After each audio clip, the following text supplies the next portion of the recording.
Good morning, and welcome to the 8th edition of Conversational Chaos, the intelligent ramblings between Jason and the Rage Monster. Rage Monster is here, and with me, as always, is Jason. Good morning. Good morning, Jason. How are you today? Doing good. How are you? Good. I'm fired up, buddy. I can tell. You've been excited this morning. I am a bit excited. I think this is almost every morning, though. A little bit too much for the morning. And as you say, my energy level just goes up throughout the day. So it does. Because I suck the life force out of everybody else. It's got to come from somewhere. Guess what's going on this morning? A couple things right off the bat. So we haven't really officially announced it. We did during one of our podcast editions that didn't make the cut. But we do have a Reddit subreddit. We have a subreddit. A subreddit on Reddit. Yeah. So if that is your medium of choice, you can now reach out to us through that. Which I think is just Conversational Chaos. Yes. Right? Yeah, there's links from the webpage as well. And there's a clarification too. So when we were talking about the fires, the campfires, we didn't know where the name campfires came from. It was the name of a town? It's the name of the road. Camp Creek Road is the name of the road where the fire started. So they're really the Camp Creek fires. Should have been. I guess someone just liked the sound of campfires. Maybe it started as a campfire, but I don't know. It didn't actually. They think they traced it back to like faulty power lines. Did you see that? So now they're trying to go after the power company to damage. It's pretty amazing that they can forensically back that out. Yeah, that's say, pretty this amazing. is exactly where it started, and this is how it started. Yeah. A friend of ours, is a fire chief, but he actually worked in the fire marshal's office for several years, and that's what he did. Oh, yeah? Yeah, he would go to fire scenes after the fact, and they would basically do fire investigations. And he said it's actually pretty evident, generally, Oh, really? Especially in a house fire. You can generally tell, unless that home is a total loss, you can generally find where it started. Oh, wow. The vicinity where it started, you might not know exactly what caused it to start, Yeah. but he says if there's been an accelerant that was used, you can figure that out pretty easily. Oh, wow. But if it's electrical, it might be a little more difficult. But if it starts at like a particular outlet, you'll be able to tell. Wow. That's kind of neat. Yeah, well, I imagine amazing. that's kind of a depressing job, though. I think that's why he doesn't do it anymore. Oh, really? Yeah. Imagine that's a high turnover. But with something as large as a forest fire, I guess, with the prevailing winds, you know what direction the fire kind of moved in. Yeah. So you can kind of sort of pinpoint it, especially when a forest fire starts out in some place like that where it is so dry. They probably are notified pretty immediately after the fire starts because it's going to be evident that there's a fire in the forest. And they can probably say, well, we know it started in this vicinity somewhere, and they can go back to there and say, well, okay, this is where it's the most burned, or this is where there's evidence of something happening. So I guess it's probably not too difficult, but I would imagine it's more difficult than a house fire. Yeah.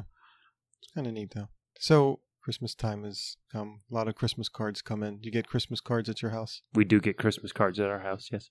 How do you feel about glitter? Well, a lot of people just really dislike it. And a lot of cards come with glitter on it. I think glitter's kind of flashy, and having girls in the house. I guess you had a lot of glitter. A lot of glitter. Yeah.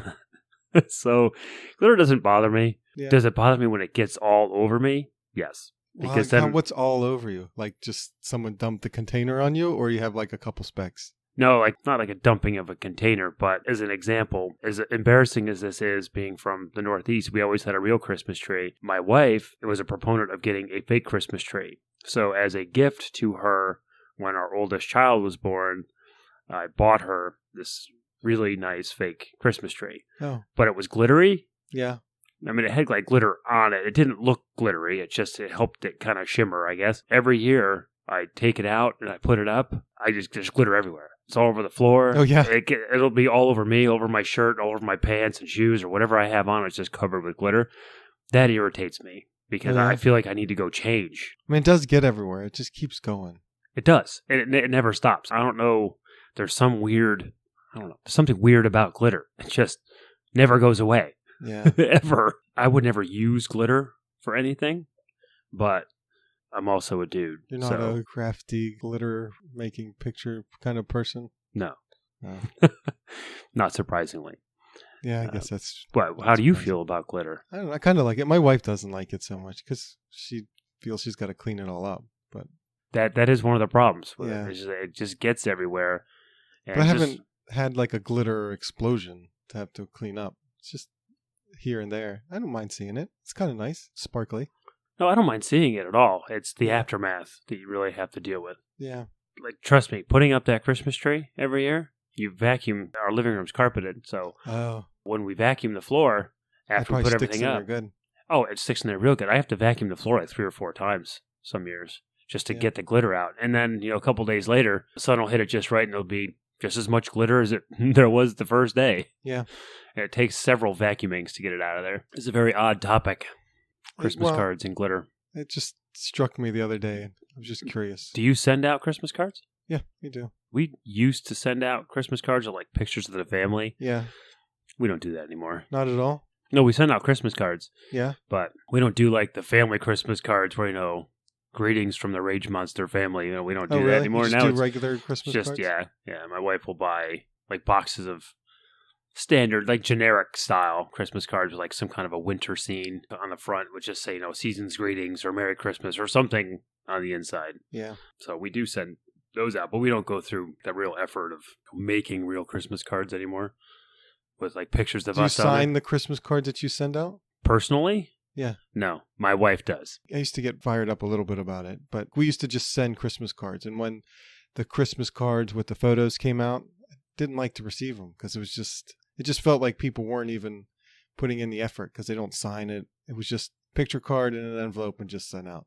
But then after a while, I got turned around and I like to see the pictures of people's families. Sometimes I don't see them as often as I would like to. So it's nice to get those picture cards. So we send those out now too. Usually we used to do pictures with the whole family, but now it's just the kids. How many cards did you get this year that weren't really cards? That was a generic card with like the family newsletter in it. We usually only get like one of those a year, and I don't think it's come yet. Really? We did get one. It was a picture card, and on the back it was quick one line for each person in the family, which that was kind of neat. Yeah. It was neat. It was neat to see. But that's kind of personal. On one hand, I think it's really neat. Yeah. Because it's an effort. Right. To do that for the entire year for a family. The big letter? The big letter. Yeah. So we get, generally it's only one from a particular family, friends of ours, and they moved, how many years has it been? It's been at least 5 years they moved away. Maybe 6 years now. They lived in Belgium for a few years and they moved back to the United States and they kind of have been all over. And they send us a family newsletter every year. And the one thing about it that is just kind of like, just makes me depressed is because, yes, Christmas time is the time for, for family and joy and everything. But for some reason, something bad happens to this family every year. Oh, no. But it's not like horrible. It's not, nobody has cancer or anything like that, but it's always something. It's either health related where somebody has some weird fungal infection in their lungs or something weird happens every single year. And of course, that's like highlighted in this letter. So you get this letter that's a page or a page and a half long about the whole family. So it's a husband and a wife and 2 kids. Yeah. And you get basically discussions about all this stuff. Yeah. And it's just every year there's always something. And I always feel really bad reading that letter. It doesn't ever lift me up. It always feels so bad. I feel so bad for all this stuff. But I'm not a big fan of the family newsletter. Yeah. I get it. I understand it. I'm happy. It makes me happy that somebody wants to go through that effort because they think that it's something that everybody really wants to know. I go either way on that one. We've gotten a couple where it's from people that we're not that close with, and it's a level of intimacy that makes me uncomfortable. Like, I don't want to know all the details that they were putting in their letter. I could see that with you. Yeah. It was a little too much. And we got one year. This one was the mother of the household, I think, wrote the letter, and she must not have been having a good day with somebody in the house because it was, this person did all this great things, this person did all this other great things. This person, I think it was her husband, he just was just a lazy bum all year long. It's like, whoa, that was not expected at Christmas time. Is that couple still married? I think so. They were an older couple. I can't even remember who it was, but the letter did. I still remember that. That was a good one. Little Johnny was graduated summa cum laude from Maryland State University today. Little Johnny's father hasn't lifted a finger for months. Must have been having a bad day. So if you don't send any out, do you display the ones that you get? Are you happy to get them? Yeah, we're happy to get them. It's nice to get them. Send them. We do send. Oh, you send. That's we right. do You send send out cards, but they're generic the ones. generic ones. Yeah. Well, that's still nice though. We have one of those like ribbons and the clothespins. Oh, and you hang them from that? We used to. Yeah. Well, I wouldn't say we used to. We have. Now we have like a festive sort of like Christmas jar. It's almost like a vase. It's good size. Oh. It's got to be maybe 8 inches in diameter or so. Okay. Big enough that cards can fit in there. Oh, and yeah. so we keep it on the kitchen table, and when we get cards, them in there? they go in there. So Oh, yeah, that's it's kinda just- neat. Yeah, it's kind of a nice thing to do, and they're always kind of out, but they're not on display where you can. They're not hanging on the wall, but Right. you sit at the table and you can pull out cards and see who sent you cards this year. But we always seem to get a lot of cards. Because we used to send out cards a lot, and we have friends who live in different parts of the country and stuff. So we get a lot of Christmas cards. Even from our friends here, we get Christmas cards. Yeah. It's nice to get Christmas cards. It makes you feel kind of, ooh, it's Christmas. Yeah. That's pretty neat. You ever get cards after Christmas? Yeah. We do every year. Ours might be after Christmas this year. Ours are We're going a to be little after. bit late. We were definitely late this year. We didn't send our stuff out till week before Christmas, maybe. Yeah. So I know that half of them, the ones that are going further distance, they're never going to make it. They won't. They'll make it before New Year's. I mean, even if we put them in our mailbox, our mail person doesn't pick up our mail every day. So who knows what happens there? Don't get me started on the United States Postal Service. If there was ever an agency that needed a complete, utter revamp, overhaul, it's the United States Postal Service. Yeah. Yeah, that whole agency is so jacked up. Things that I've ordered from eBay Right. or online Yeah. that, I have tracking numbers for and anticipating the delivery of whatever it is because I know, hey, it's at the main post office here in town. It should be delivered today. And then I'll get a notification that it was delivered and I'll get home, no package. Yeah. And then I'll call or send an email and say, hey, package said it was delivered. It's not here. And a couple times I've gone to the post office and talked to the postmaster, the person who's the head of the post office. I'll tell them what happened. 2 or 3 days later, they'll call me back and they'll say, oh, your mail carrier delivered it to the wrong house. He knows where he delivered it, though. He's going to pick it up today, and he'll bring it back over. Well, that was good that he remembered. Well, the last time this happened, that's what they told me. They know where it is, Right. and they're going to go get it. And then the guy called me back the next day and says, well, the woman at the house where it was delivered, she wasn't home, so we couldn't get it today. And eventually, literally, I got so irritated, I just contacted the seller, and I said, I just want a refund, Yeah. and you're going to have to deal with the post office because this is ridiculous. And they did. They gave me my refund, and they had to deal with the post office. But it's like, come on, really? The house they delivered it to was right around the corner That's terrible. from where I lived. Yeah. And they gave me the address, but I think they were in the process of moving Oh. at the time. Yeah. And so maybe whatever got shuffled or lost, whatever, I don't care. I don't care, whatever it was. But the guy who sold me the stuff was probably happy because he probably had it insured for $50 and I only paid $20 for whatever it was or whatever. So Yeah. yeah, but the post office, man, the town where I grew up only had, obviously it's a tiny town, so I had one post office. Right. There was a woman in town whose children were my parents' ages, so my parents were friends with these other people.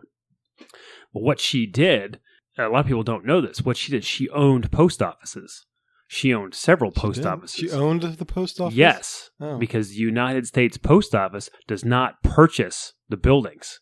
They lease them, but they lease them for like long term, like 50 years. It's a long time. And so they pay like a rate and it gets, it's a percent increase every year and like all this stuff. Yeah. Why would they do that? That is It seems very strange to do that. So there are people whose like business it is to own post offices, Wow. like build and maintain post offices. It's almost like having Section 8 housing. It's guaranteed payment by the government. Oh, wow. That's a good business. She did pretty well for herself. And Yes, she owned, I want to say it was like 14 or 15 post offices. Wow. I mean, it almost just take care of itself. It does, pretty much. Yeah. I think when they lease it, I think they're responsible for like general upkeep of the facility. But like anything major is obviously up to the owner. But Right. like general upkeep is all done by the government. Interesting. All right, so we have an update. So a couple editions ago, we took a poll. We asked people what the top cities were, and we left it quite vague. We did leave it quite vague. And I had a vision of what I thought people might pick. Clearly, people did not share the same vision that I had. I was thinking, like, if a city was to disappear off of the earth for whatever reason, what would be the worst cities to lose. So that's how I came up with my list. Like, what's the top cities in the world? Well, see, this is a very interesting topic because there's varying opinions. I made the list, combined all the cities. Thanks for everyone who responded. And then I ranked them by the number of votes. So a lot of the cities had the same number of votes. So there's 2 cities that came out on the top. And the number 1 and number 2, tied for number 1, was London and New York. So not a big surprise. I would think those would be 2 of the top cities in the world. You ever been to either one? Been to New York. Been to New York? Yeah. What did you think of New York? It wouldn't be my number 1 city. It's a business center. So a lot of business is done there. So I can see its importance to the world. But well, that's not the question you asked. No. Well, I would say it would be in my top 5 because it is an important business center. And I think it would be bad to the world if it just disappeared. I think it would be financially ruining Right. to the world if it just disappeared off the map one day. It would cause, obviously, lots and lots of problems. But I've spent a significant amount of time Did you enjoy your time in there? New York City. I really don't know how to answer that. Yeah, I mean, it's not a city I went to and I loved it. No. It wouldn't be a place I would just say, hey, let's go to New York City. But I'm also not a big city person. I like going to like new cities, Yeah. places that I've never been. I went to Atlanta a few years ago. I guess it was several years ago now. And that's a city I can never go back to and be happy. Yeah. But it was neat to go see it the first time.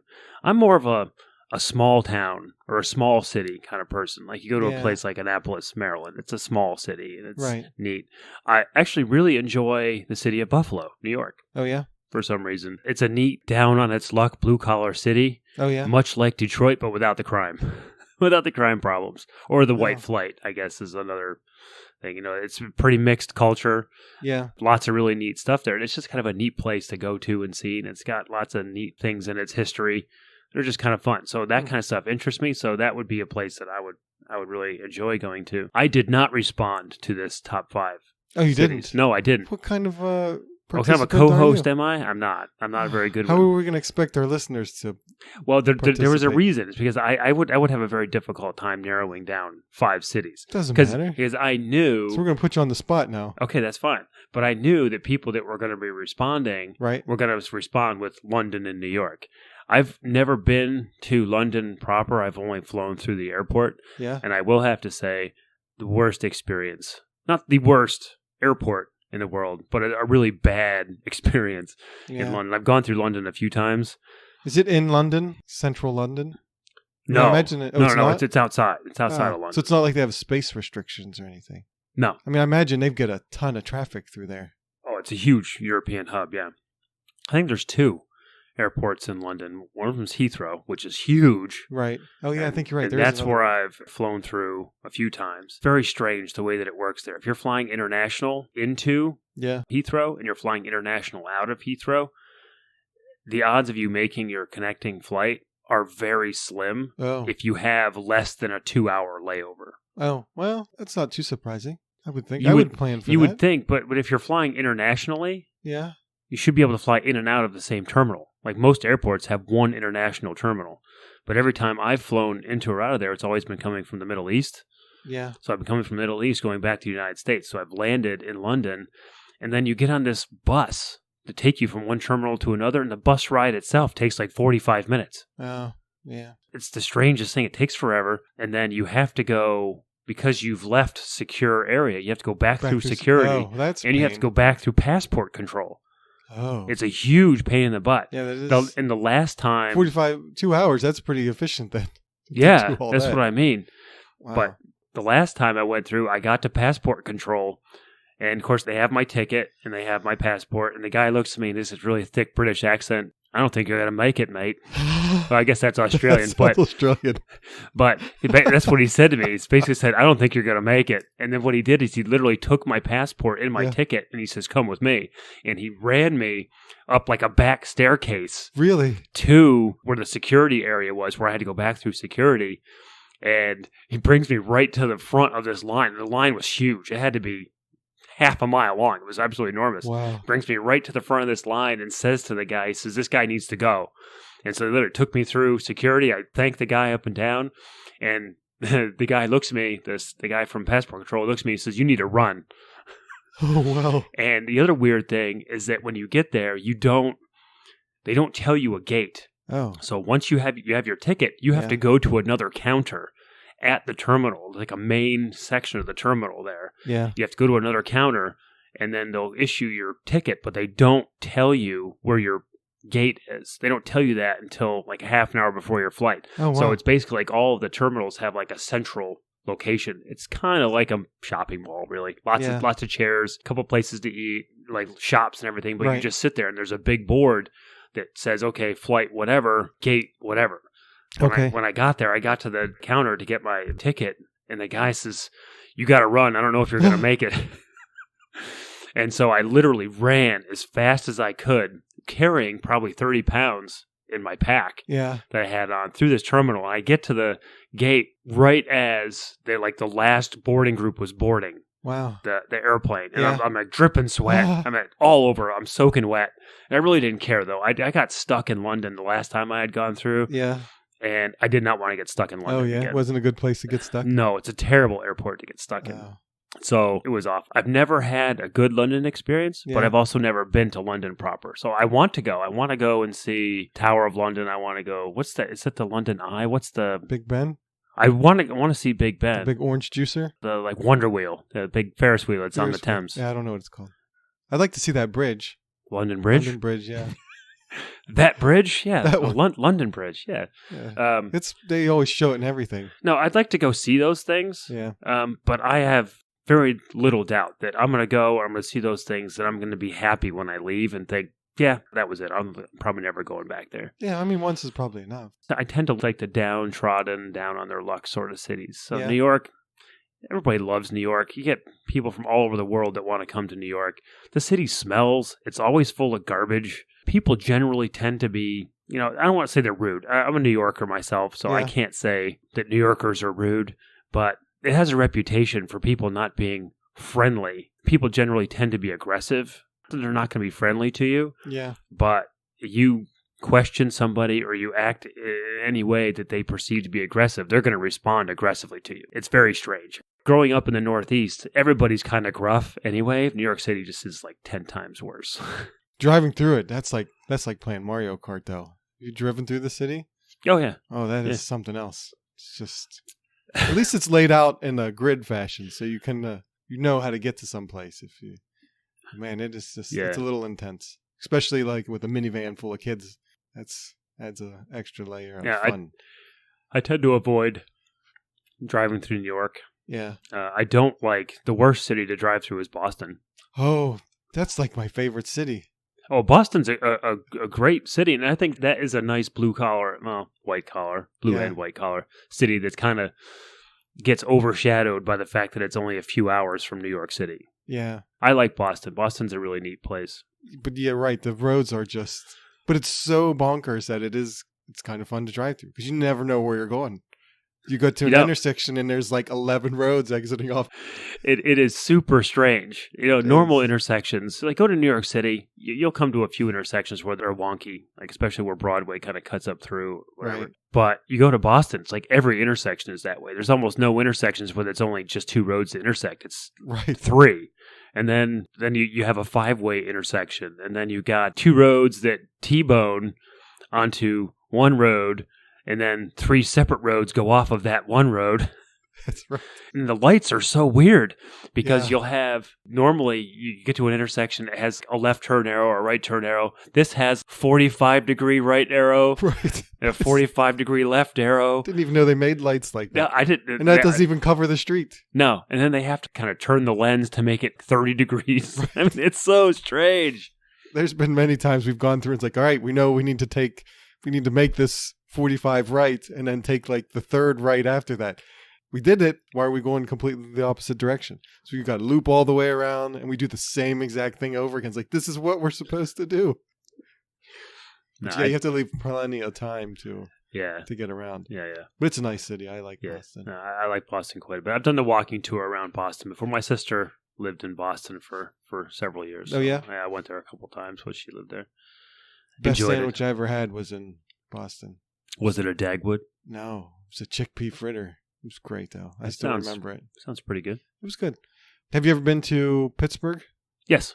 I would think that would match your That fits my bill, yeah. your type. What it is for me is really the people, Yeah. I guess, more than the city itself. Because growing up in a blue-collar family, Yeah. I tend to identify more with blue-collar people than I do with white-collar people. That doesn't mean that I don't get along or like white-collar people at all. That's what feels more kind of homey and comfortable for me. So, yeah, I liked Pittsburgh. I thought Pittsburgh was a neat city, but there's not a heck of a lot in Pittsburgh. What is that, Mount Washington that's across the river? Across the river. Yeah, there's little pockets everywhere. Yeah. You just have to know where to go. It's not Yeah. like here's the section you need to go to. It's The baseball stadium is really nice. I haven't been to the new one. Watched a game there. Yeah. I don't even think it was very old. That's only When did it open? probably around 2000. Yeah, it was right after that. It was 2002, I think, the last time I was actually in Pittsburgh. Yeah. So I went to a Pirates game then, and it was really nice stadium, and I enjoyed it. We used to go there a lot when I was a kid. We'd go up there. That was the big. Well, that was the city for you, right? Right. Yeah. Didn't want to drive all the way to Cleveland. No. Cleveland, city of lights, city of magic. City that the river catch on fire. That's all I remember growing up. That's the place where the river caught on fire because of all the pollution. But all right, so Pittsburgh was one on our list. Boston was as well. Where did they fall on the? What was Boston, number 3? Hold on. Oh, jeez. Hold on. London and New York were 1 and 2. Boston was number 15. So kind of ways down there. Pittsburgh was down there as well. We had a bunch that were just kind of tied for middle of the pack. Middle of the pack. Right. So do you want to give us your 5 votes before we continue on and we sway what your vote was? No? You want to be swayed first? No. Well, like I said, it's so difficult. When are you going to give us your 5 cities? We'll talk. All right. So what's number? At least tell us what number 1 would be. I don't know. That's the right. problem. We didn't have a 1 through 5. It was just name 5 cities. Yes, it was just it's too difficult to say. Fine. Because there's also several places I've never been, so I can't say. But you know their value to the world.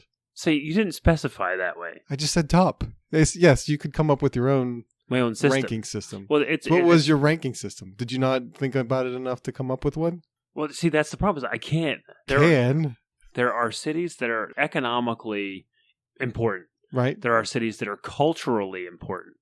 Yes. It's very difficult. If you throw all of it into one big pot.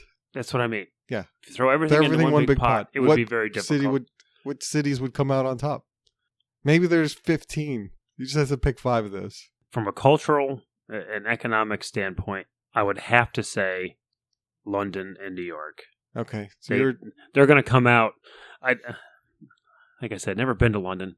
New York I've been to several times. There's lots of stuff about New York that I hate. Hate with the burning fire of 1,000 suns. Dislike. Wow, that's harsh. Yeah, it's pretty harsh. I'm not going to ask you what's the worst part is, because you'll come up with something really bad. It's not worth it. I'd have to cut it out. You would. You'd have to cut it out. So, from a cultural and economic standpoint, yes. But are they places that I would like to go? I could go without ever going back to New York, and I'd be perfectly happy. Yeah. Although I do want to take my children there. Oh, I think that. I want them to be able to form their own opinion. It's just like anything else. You don't want to. Why don't you take them someplace you like and let them form an opinion about that? I take them places all the time. Every year we go somewhere. But we're always you taking only have them. So many years. Just take them somewhere nice. Are you saying that I'm old and I'm going to die soon? I'm saying we only have so many years. We take them all sorts of places. And that's just, it's something that we enjoy doing. We enjoy traveling, but we try to avoid, we kind of have avoided larger cities. Oh, yeah? Yeah. And it's really, for me, it's more of kind of a safety thing.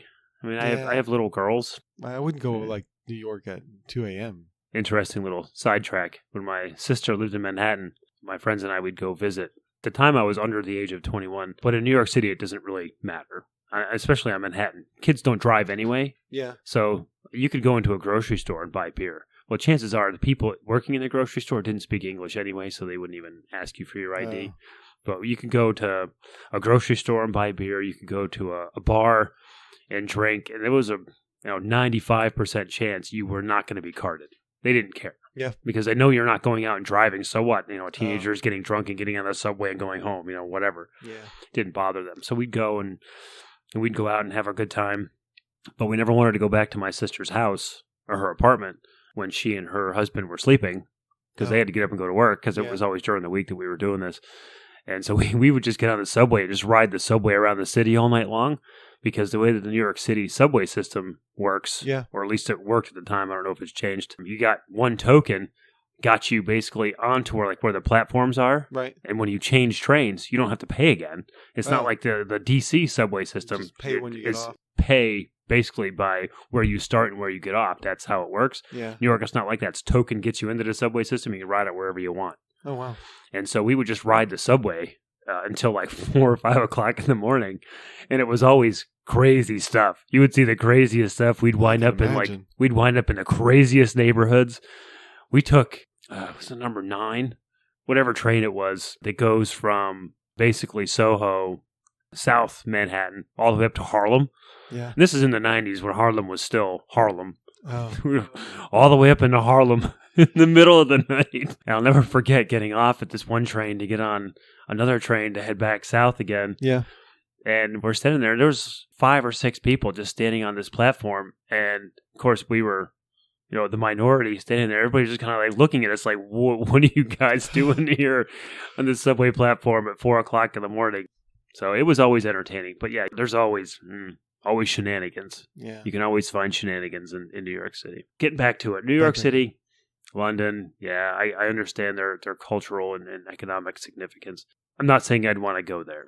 So that's where it becomes difficult. Like cities that I'd like to go to, since I enjoy traveling.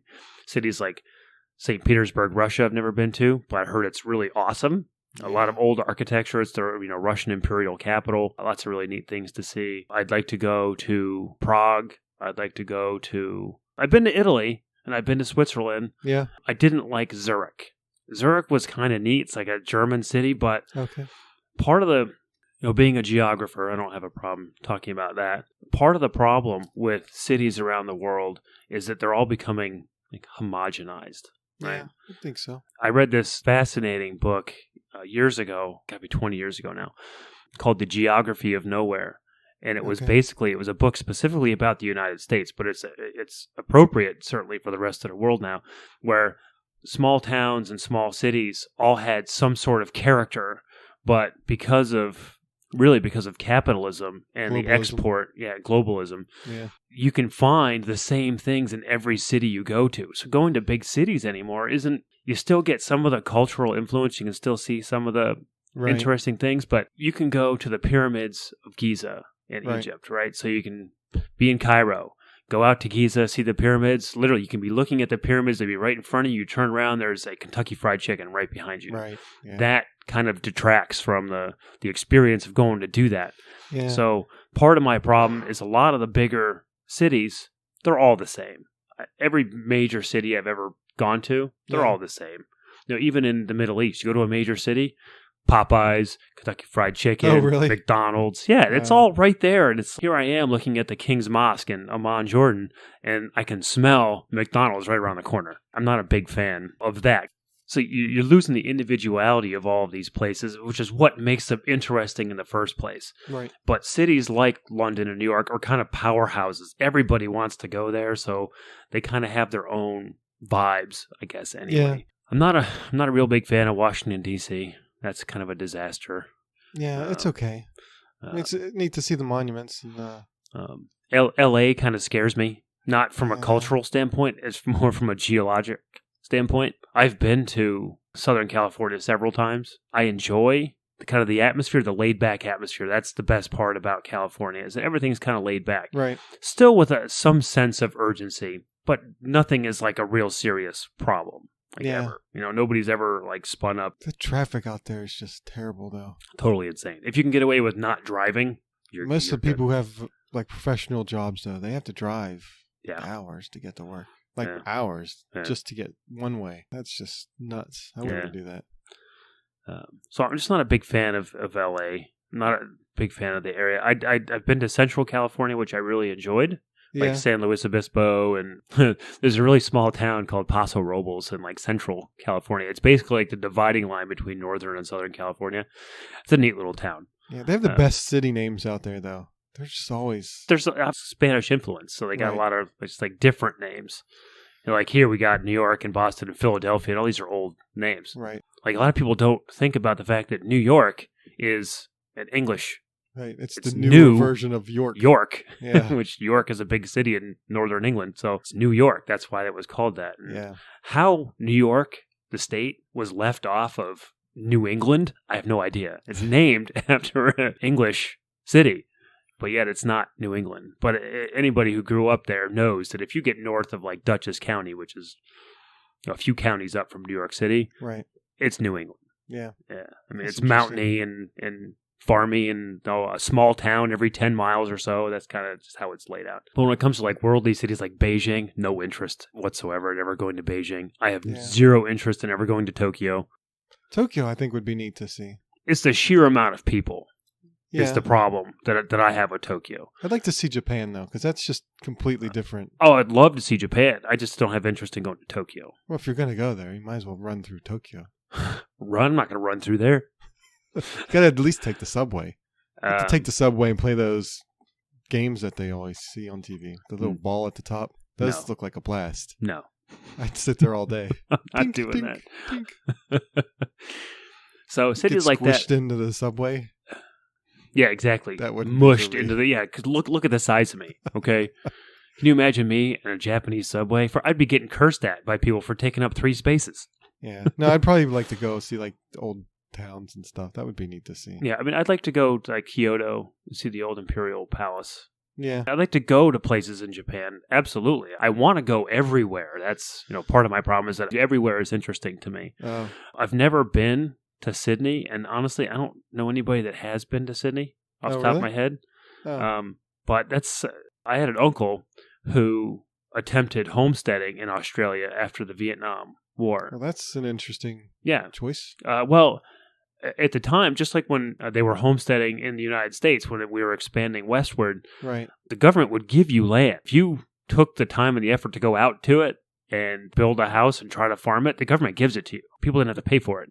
That's probably before the internet, too, before everybody knows everything deadly lives in Australia. Actually, that's not true. I guess I do know somebody that's been to Sydney. A couple, a woman and a husband that I played hockey with years ago. The woman, after she graduated from college, did a round-the-world trip. And her parents paid for her plane flight to, like it was New Zealand or something. Oh. And then she had to make her way all the way around the rest of the world until she flew, I think, from London back to the United States. She spent a significant amount of time in Australia, and she said it was crazy because literally everything in Australia can kill you. It's like spiders, scorpions, snakes, crocodiles. It's like everything there can kill you. That's just but nuts. She says, you go across the water to New Zealand, right? Nothing can kill you in New Oh, Zealand. really? She's like, New Zealand was great because it's just as beautiful, more beautiful than Australia. Because it's very mountainous. Yeah. But nothing can kill you. Oh, So wow. Wellington would be a place I'd really be interested in going. That's in New Zealand? Wellington, New Zealand, yeah. Hmm.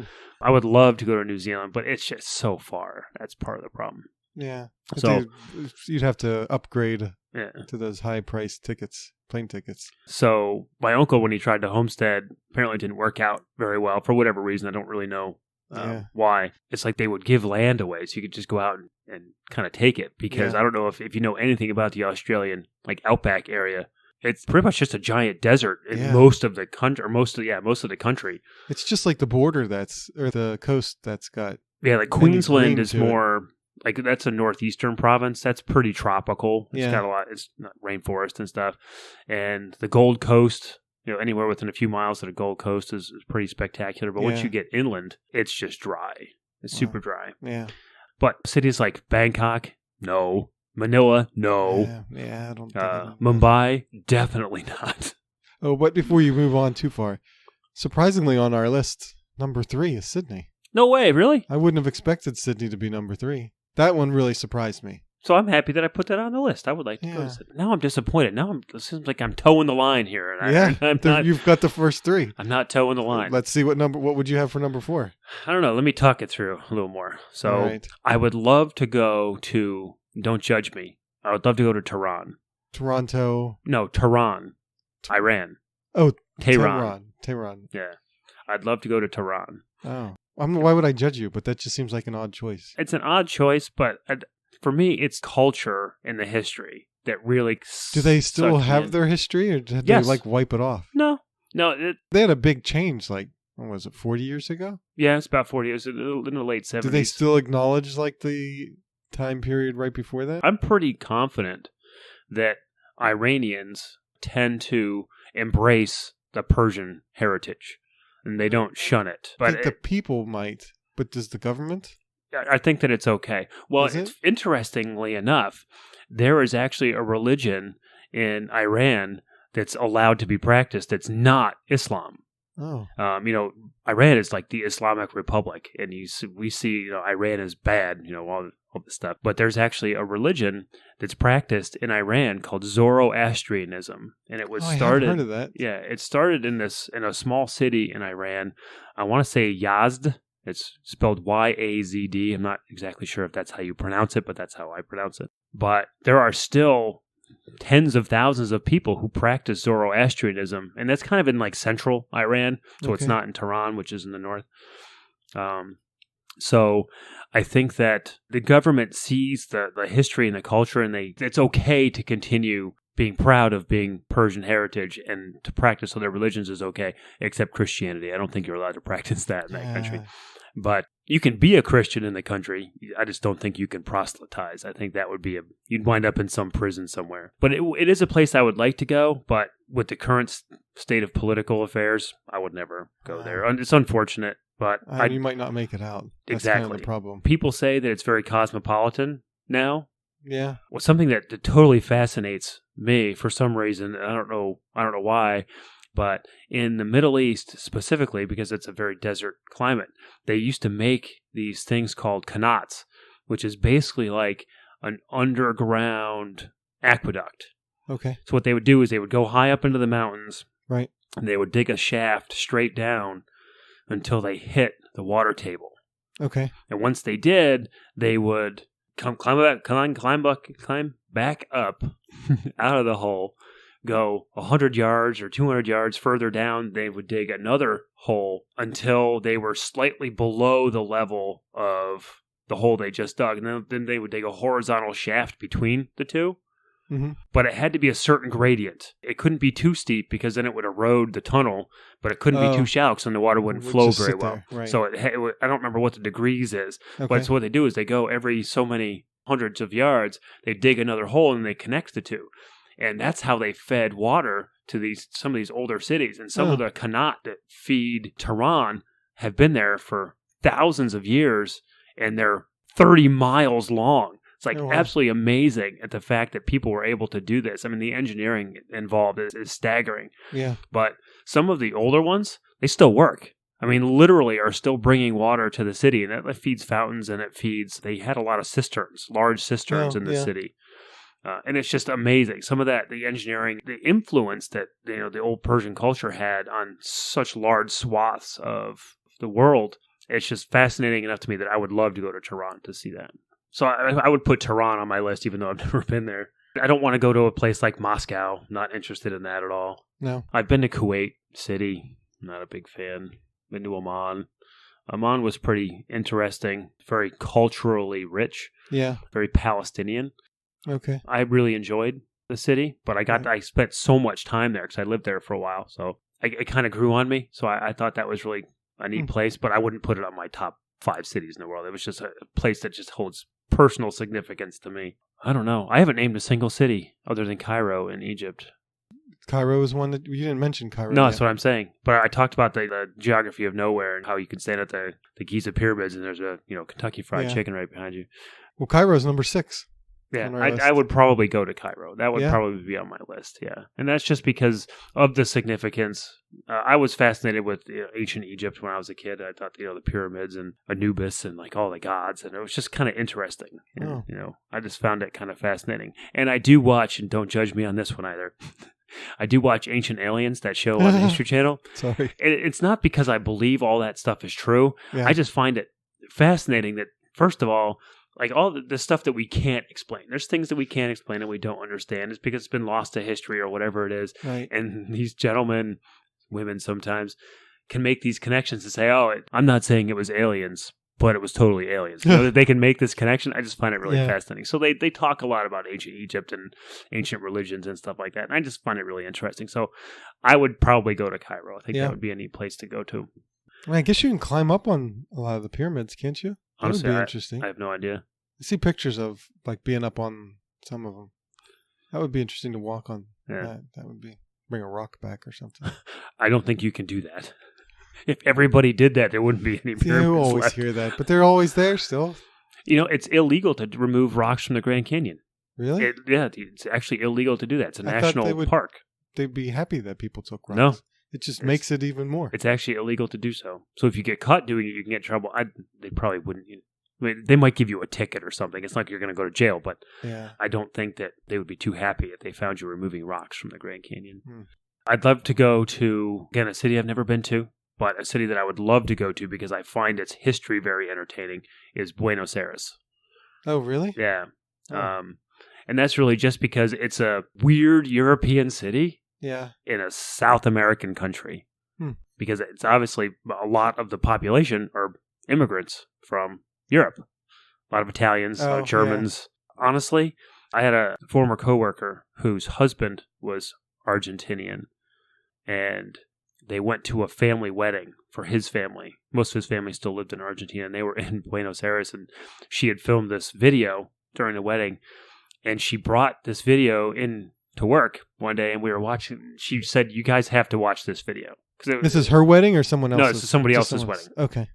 Okay. Family wedding. And so she was playing this video, and we were watching it for like 10 minutes, and she says, "You guys notice anything?" And I'm looking around in this room where this video was being shot. Every single person was beautiful.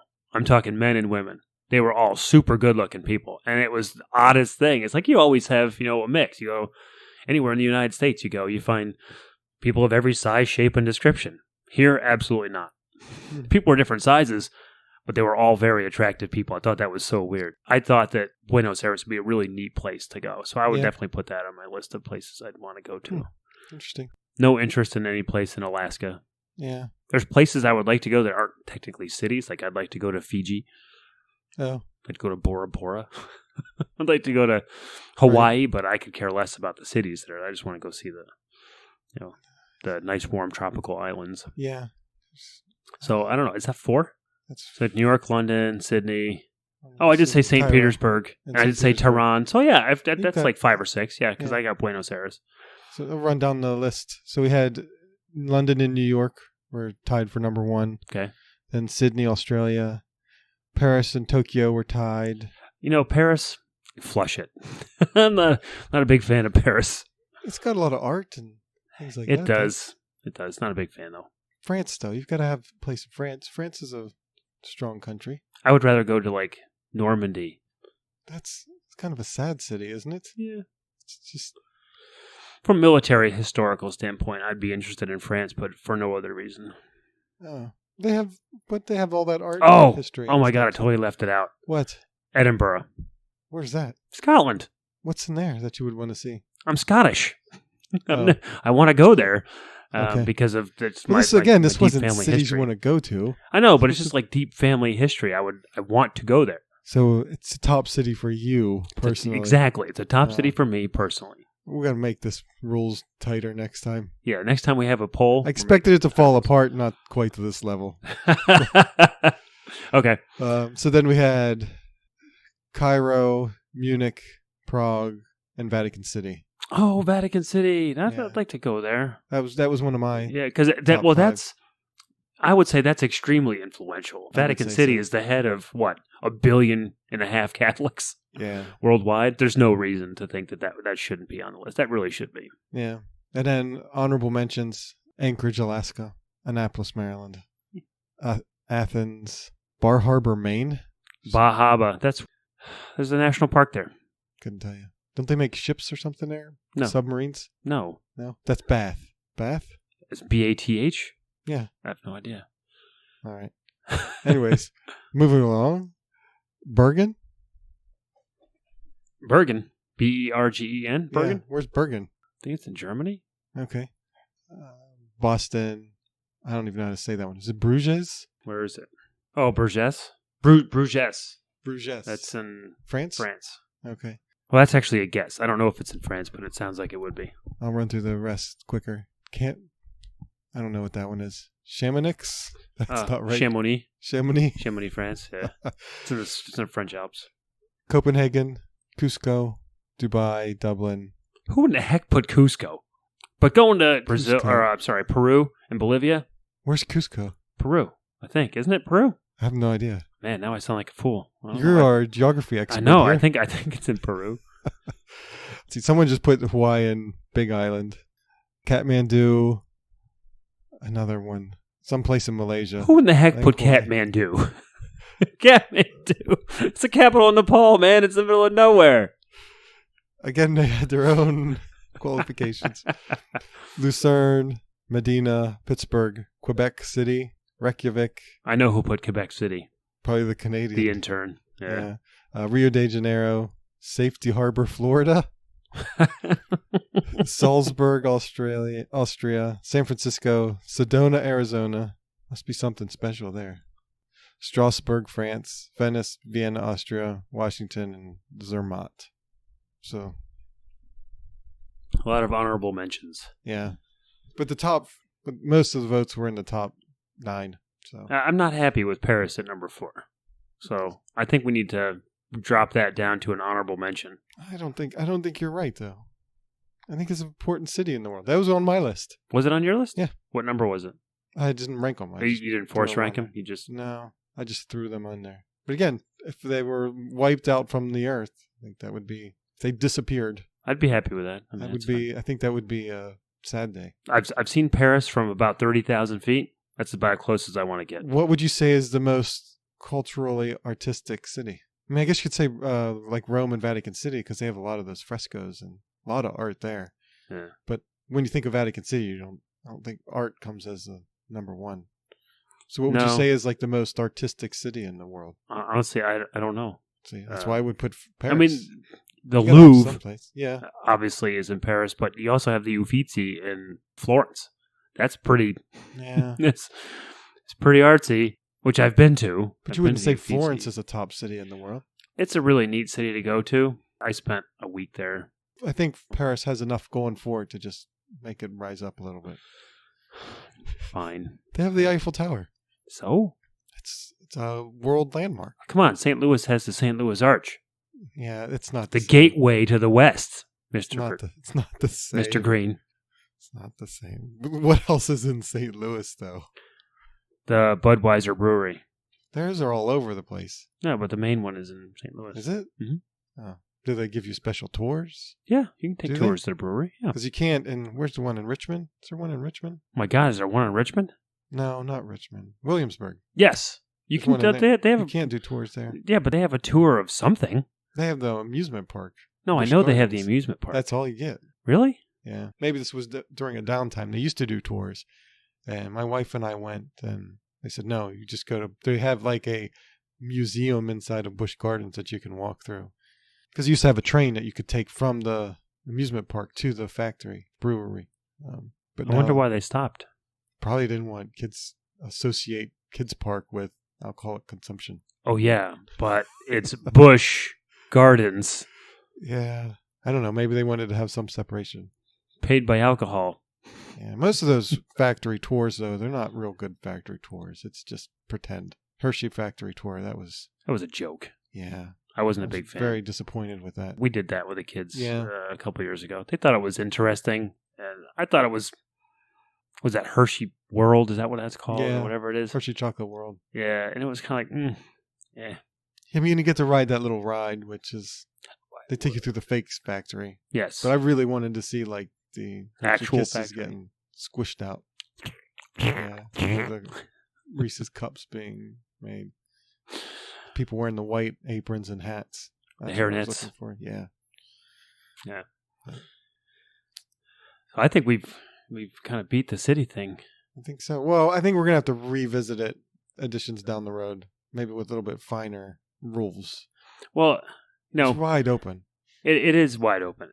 But that's part of the problem. You needed to say in your announcement the top 5 culturally significant cities in the world, the top 5 financially significant cities in the world. Well, I wanted to see. I guess this wasn't so much a test of what the top cities in the world, but test of people's This was judgments. a psychological experiment for you. Yeah, that's kind of it. Cities was just the topic that they had to focus on. Clearly, it's people are all over the place. Definitely. Get it? All over the place. So funny. Waka, waka, waka. It's Mr. Fozzie Bear. Fozzie Bear. So, that wrap it up for today, Jason, or do you want to continue? I think that's good. Yeah, it's good for the day. Oh, if you like our podcast, we appreciate it if you send us a message. Any of the channels that we have, email or Twitter or whatever.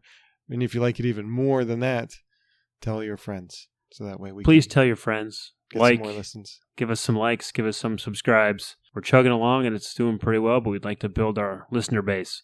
Especially if you're listening from either one of our top cities or some country outside of the U.S. Yes, Love to if hear you're from you. listening outside the United States, please send us an email or a message on Twitter or on Instagram. We'd love to hear from you. That's all I got. All right. Excellent. Thank you, everybody, for tuning in to another episode of Conversational Chaos. And we will see you next time. Thanks.